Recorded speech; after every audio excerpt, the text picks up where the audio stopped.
Corona பயம் இல்லை, online வகுப்புகளும் இல்லை. பழமையான விளையாட்டில் சந்தோஷமாக பொழுதை கழிக்கும் கிராமப்புற மாணவர்கள். இது குறித்த ஒரு சிறப்பு செய்தி தொகுப்பை தற்பொழுது பார்க்கலாம்.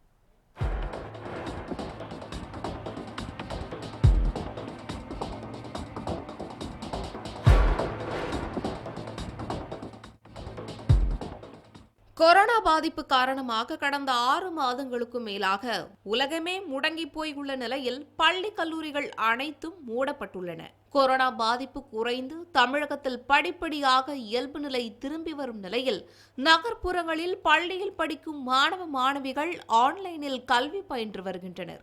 அதே நேரம் கிராமப்புற மாணவ மாணவிகள் வாழ்க்கை முறை அப்படியே தலைகீழாக உள்ளது. தேனி மாவட்டத்தில் இன்றளவும் இயற்கையும் கலாச்சாரமும் கொஞ்சம் கூட மாறாமல் மக்களும் அதற்குள் ஒன்றி பிணைந்து வாழ்ந்து வருகின்றனர்.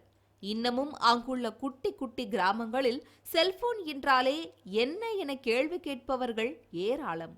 அதனால்தான் என்னவோ அவர்கள் இன்னமும் பாரம்பரிய விளையாட்டை விட்டு கொடுக்காமலும் மறக்காமலும் விளையாடி வருகின்றனர்.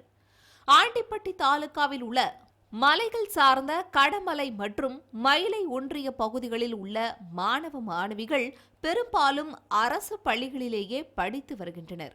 இங்குள்ள பள்ளிகளில் ஆன்லைன் வகுப்புகள் நடத்தப்படுவதில்லை.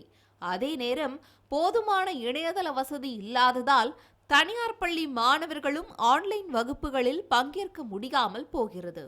இன்றைய இளம் தலைமுறையினர் பழமையான விளையாட்டுகளை மறந்து செல்போனில் தங்கள் பொழுதை கழித்து வரும் நிலையில் கடமலை குண்டு பகுதியை சேர்ந்த கிராமப்புற மாணவர்கள் பழமையான விளையாட்டான பச்சை குதிரை, ஜோடிப்புறா, எரிப்பந்து உள்ளிட்ட பல்வேறு விளையாட்டுகளை விளையாடி சந்தோஷத்தில் திளைக்கின்றனர். கொரோனா என்ற பெருந்தொற்று உலகையே 10 ஆண்டுகள் பின்னோக்கி நகர்த்தியதால் பொதுமக்கள் பல்வேறு இன்னல்களை சந்தித்து வந்தாலும் ஊரடங்கு காலத்தில் பலர் குடும்பத்துடன் நாட்களை செலவிடுவது மறந்து போன பழைய விளையாட்டுகளை விளையாடி மகிழ்ந்தனர் என கூறினால் அது மிகையாகாது.